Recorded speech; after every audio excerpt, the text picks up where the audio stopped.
বাচ্চার টিফিন কিংবা সন্ধ্যার সময়ের নাস্তা, এই চিকেন বল থাকলে আর কিছুই লাগবে না। বানাচ্ছি চিকেন বল।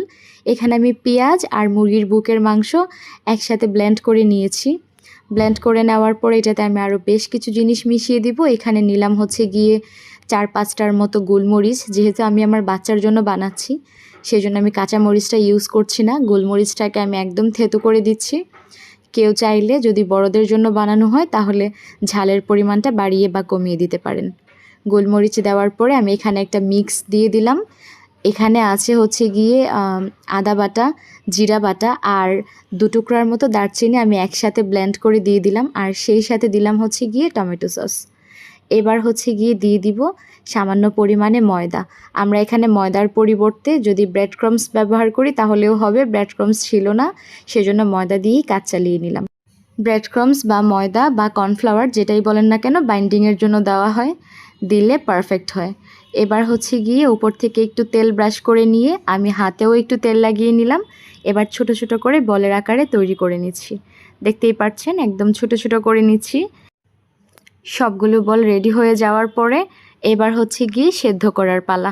সেদ্ধ করার জন্য আগেই আমি একটা পাত্রে জল বসিয়ে রেখেছিলাম। এবার হচ্ছে গিয়ে একটা একটা বল আমি ছেড়ে দিব।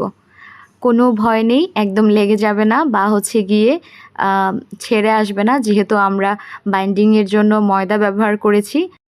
বলগুলো খুব সুন্দর মতো যখন 5 থেকে 7 মিনিটের মতো সেদ্ধ হয়ে যাবে, এবার আমি উঠিয়ে ফেলবো। আর ওই যে সেদ্ধ করেছি চিকেন স্টক কিন্তু হয়ে গেছে, এই স্টকটা আমি ফেলবো না। আর সেদ্ধ করা পানিটা আমি এটা রেখে দিব, অন্য যে কোনো রেসিপিতে ব্যবহার করা যাবে। এবার হচ্ছে গিয়ে একটা প্যানে আমি তেল গরম করে নিলাম। আর এই যে দেখতে পাচ্ছেন কতটা সফট হয়েছে, খুব স্পঞ্জি হয়। খুব বেশি সেদ্ধ করলে কিন্তু ওভারকুক হয়ে শক্ত হয়ে যাবে। এবার হচ্ছে বলগুলোকে আমি ভেজে নিব। আর হ্যাঁ, বলে রাখি, আমি যখন ব্লেন্ড করেছিলাম তখন আমি স্বাদমতো লবণও দিয়েছিলাম। এবার 5 থেকে 7 মিনিটের মতো ভেজে নিলেই একদম রেডি হয়ে যাবে। ভাজা করে আমি নামিয়ে নিলাম। এবার হচ্ছে গিয়ে স্টিকে আমি গেঁথে নিচ্ছি।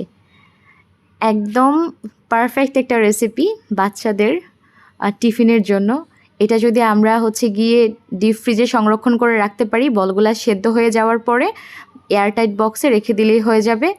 প্রায় 2 থেকে 3 সপ্তাহ আরামসে রেখে দেওয়া যাবে, এর বেশি সময়ও রাখা যায়, বাট একটু কম সময় রাখাটাই বেটার যদি বাচ্চাদের জন্য দেওয়া হয়। বিকেলের নাস্তা কিংবা বাচ্চাদের টিফিন নিয়ে আর কোনো ঝামেলা নয়, বাচ্চা একদম সুন্দর মতো খাবে। বাচ্চাদের পছন্দের একটা রেসিপি এটা, বাসায় অবশ্যই ট্রাই করে দেখবেন। আজকে এ পর্যন্তই।